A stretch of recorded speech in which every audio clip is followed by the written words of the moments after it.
I'm here at the Happydance stand doing conversations with EB and TA leaders on the future of storytelling in the era of AI. And I'm here with my good friend, Brandon Jeffs. Brandon, wonderful to see you, man. Cheers, Hong. It's awesome to be here. Thanks so much for having me sit down. Great stuff. Can you quickly introduce yourself, man? Who is it? Who you are and what it is you do? Yeah, 100%. So I'm Brandon and I'm a storyteller. I'm a recruiter first, but not only. I've worked in public companies, private equity, venture-backed startups, and I just live and breathe recruiting. And currently I operate a media company called Building the Talent Machine, where we do off-the-shelf content marketing for HR tech vendors. We do a few different podcasts. I'm launching a third podcast next month. And we're also a recruiting agency for early stage startups. Fantastic stuff. And I love the merger between kind of the media and the operations. We've seen that more and more. We're seeing companies basically set up their own internal podcast studios, starting to hire AV guys on payroll. It seems that the need to tell the story has become much more obvious for a lot of companies, almost irrespective of what kind of segment they're in. Why do you think that is? And what is the importance of storytelling in today's world? So it all comes back to why are we here in the first place? We're here to sell software or services. And the direction I'm seeing B2B SaaS move is that it's more of a lifestyle purchase because there's diversification across the market. There's estimates that the ATS market is going to 2 to 3x in the next 5 years. So by 2030, the ATS market alone could be a $6 billion market cap. So what that tells me is how are products differentiating themselves while there's also massive momentum towards roll-ups, consolidation, as M&A is heating up, as we've seen just this year. Look at the AI bubble, for instance. I mean, a huge part of that is the story. And the story is, you know what, we're all racing towards this AGI nirvana moment where we get artificial general intelligence and so on. And that's why the valuation is like times 1,000 what it should be. So the story is actually translating into substantive value.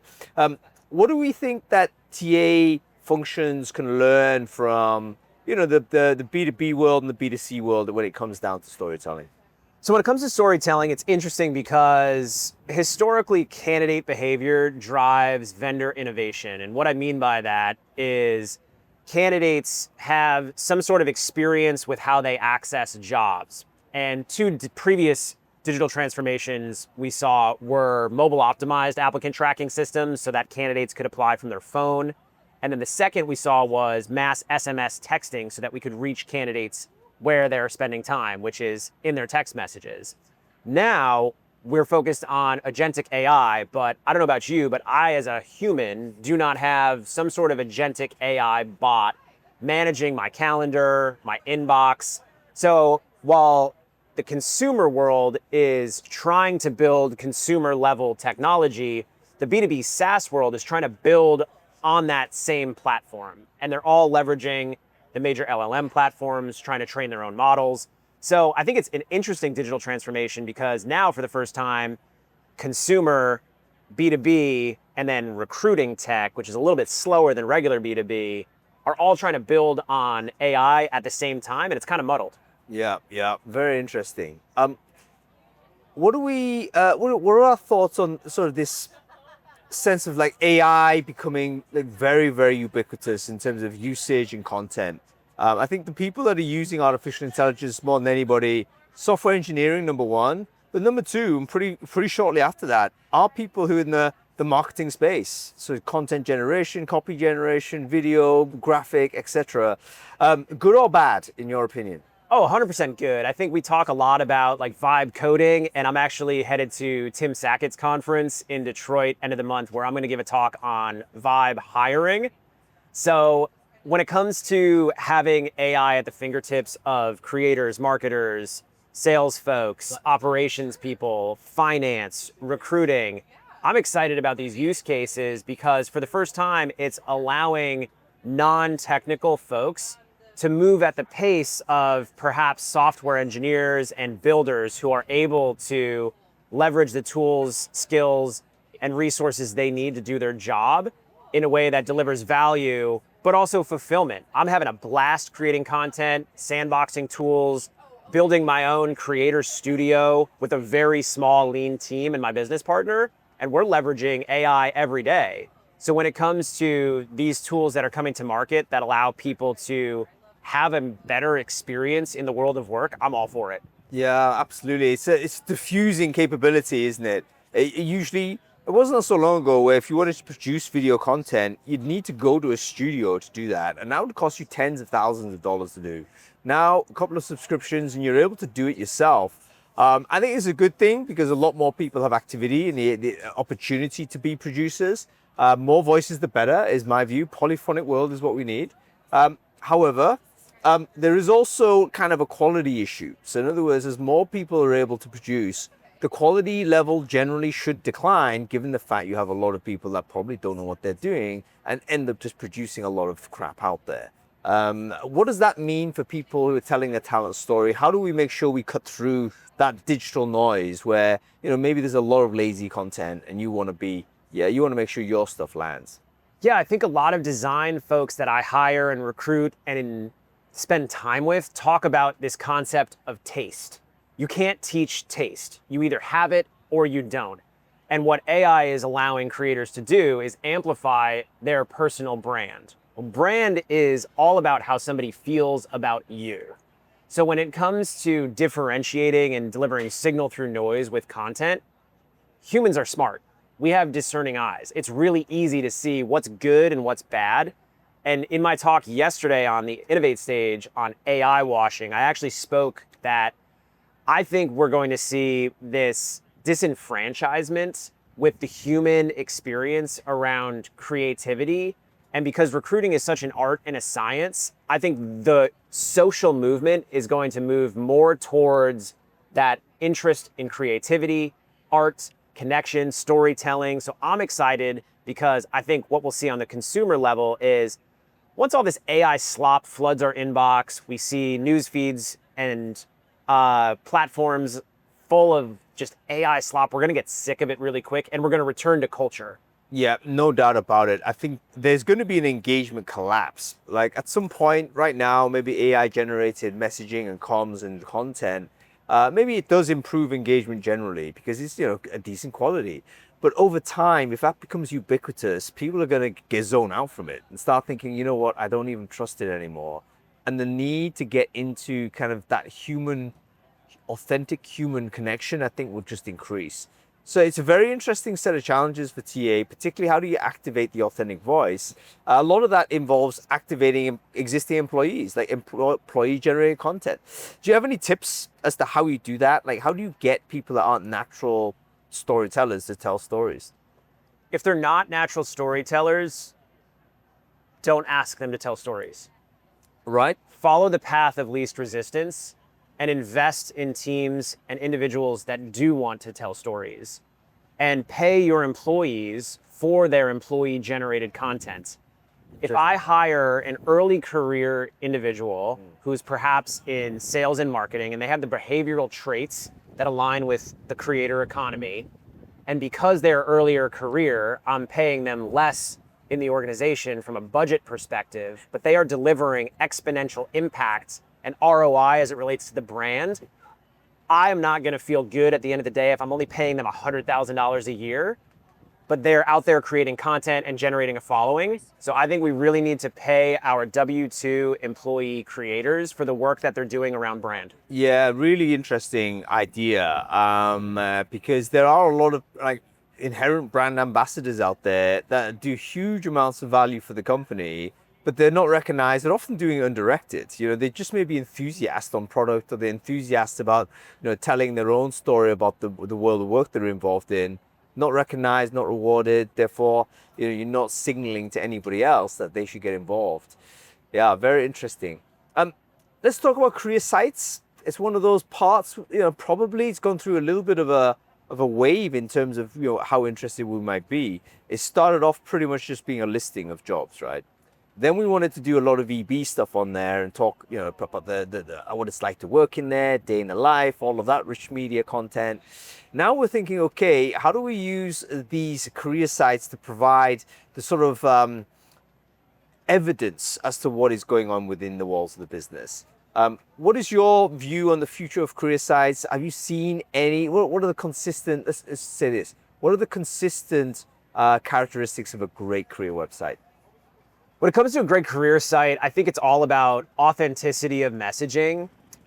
And if you think about the positioning of an employee value proposition, 25, 30 years ago, what was recruitment marketing and what was job advertisement and positioning of employer brand? It was a 5-line ad in a classified newspaper. How much could you deliver around an employee value proposition in that amount of real estate when you're physically next to every other opportunity in the classifieds in a physical newspaper? Yeah. I love the idea of a job being physical inventory. So when I think about career sites, I think we've over-indexed on positioning the EVP, and there's so much information that's flooded on career sites, and it's a product of how the system works. The whole function of those career sites was to feed SEO, so it would rank on Google. And now we're headed towards GEO. And GEO is all about what are the authentic things that people are saying on the internet about your company. And the way you do that is reverse engineer and understand where are Claude, Perplexity, and OpenAI getting information to feed back answers to candidates when they're searching natively in LLMs about your company. So that's Reddit. It's Reddit, it's Facebook, it's YouTube. It's really not about having a great careers site. When it comes to having a great careers site in the days of GEO, you have to continually update and feed those LLMs. So it's not necessarily about what content lives there in one sprint. It's about how are you maintaining that and refreshing it so that it's constantly feeding the GEO machine. And this is why I'm excited, because this is major digital transformation in the world of employer branding. I think you're right in many respects, but I'm gonna disagree with you on the richness of the career site, because number one, we know that the LLMs over-index on Reddit, and they assume that may be basically they're going to produce outputs coming from sources that are not verified. I think they're going to correct themselves by then trying to validate and corroborate with other sources. And inevitably, the company domain is going to be one of those sources it draws in from. So I do believe having a thick and rich career site is going to be a big component going forward, because it's going to counteract the necessary digital presence you're going to need to have off platform, so to say. So I guess I like that. the ideal sort of situation for an EB type of thing is that you got to have a digital presence in all of these platforms, and you got to have authentic voices, hopefully leading and shaping the conversation and not just responding to criticism. You know, you can be upfront, be honest, and talk to people in those spaces, but then you should be able to refer back to authentic content hosted on site to say, guys, listen, don't take my word for it. Here are a bunch of things that you can review. And if not, you don't have to copy of that. Why don't you speak directly with one of our employees? And maybe there's a function within your website where you could just, I can imagine a future where, let's say you've got a Slack sort of connection, and it's going to be like, maybe you just have some spare time as an employee. You flick yourself available to talk to people on that visit your career site, and then you can come in and have dialogue with just curious job candidates. And I think that will shoot up your credibility. But I've not yet seen a company do that. Maybe that's like a little bit down the track. Okay, let's move on to the end of this conversation here, Brandon. It absorbed too much more of your time. Question for you in terms of what makes a bad career site. Is there, if you could think of a career site as a dating profile, let's say, what are the red flags that cause you to swipe away and say, no, that's not for me?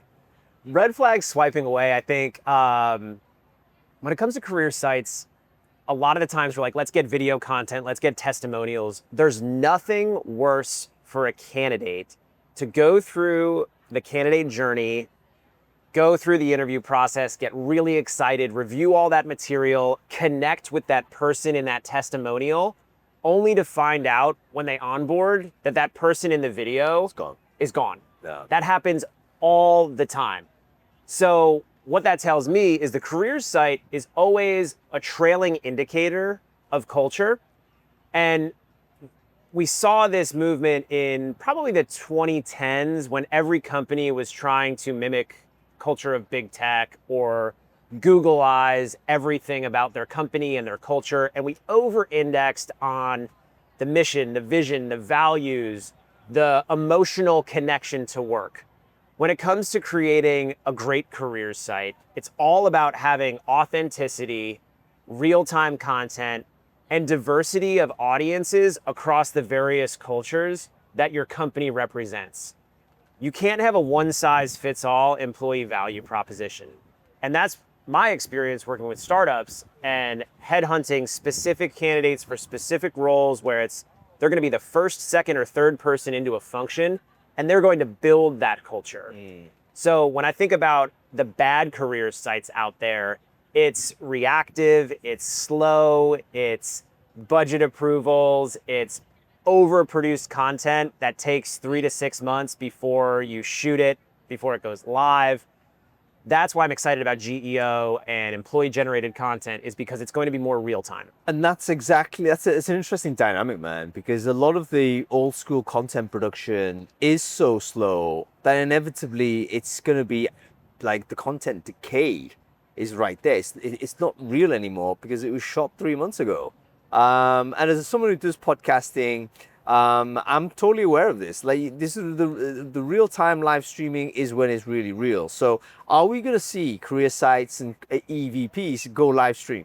What are your thoughts? Yeah, I think so. I think as we see more technology innovate on marketing websites, and the careers page always lives on the marketing side of a company's web app, I'm excited to see some of the functionality at the consumer level that evolves our digital experience for how we interact with web apps.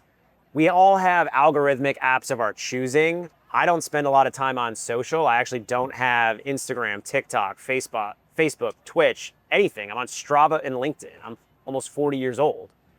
When it comes to the career sites having more real-time content, I think that's where we'll see more consumer-driven technology with AI empower what lives on a careers tab. And you know as well as I do, any company that's hiring, that careers site is like buried in the bottom web map. Yeah. And I think we need to see more of that front and center, but we'll see it across the entire marketing website as our human experience with marketing websites changes. Yeah, really good. Okay, final question for you, Brandon. One piece of advice for the TA and EB leaders who might be watching this. They're preparing for 2026. What's the one thing they should be doing to make sure that they're well prepped for that? Think critically. It's really fun to come out to the conference and spend time with friends, see the vendor ecosystem, spend time actually digesting what you've heard. Formulate your own opinions. Look at your own process. Don't go to market with your shiny new 2026 budget and buy because you liked a brand. Go to market after you understand where in the candidate funnel you have friction and what the data in your ATS is telling you, so you can deliver more value. We've seen so much churn in talent leaders, recruiters, employer brands. We are coming out of a massive wave of layoffs. So I have a ton of empathy for recruiters out there who are trying in their new roles to deliver value. And the best way you can do that is to pause, slow down, think critically, and understand exactly what are the 1 or 2 areas that you can deliver value in the next year. Fantastic. Brandon Jeffs, thank you so much for your time. Hung, this is awesome, dude. Thank you.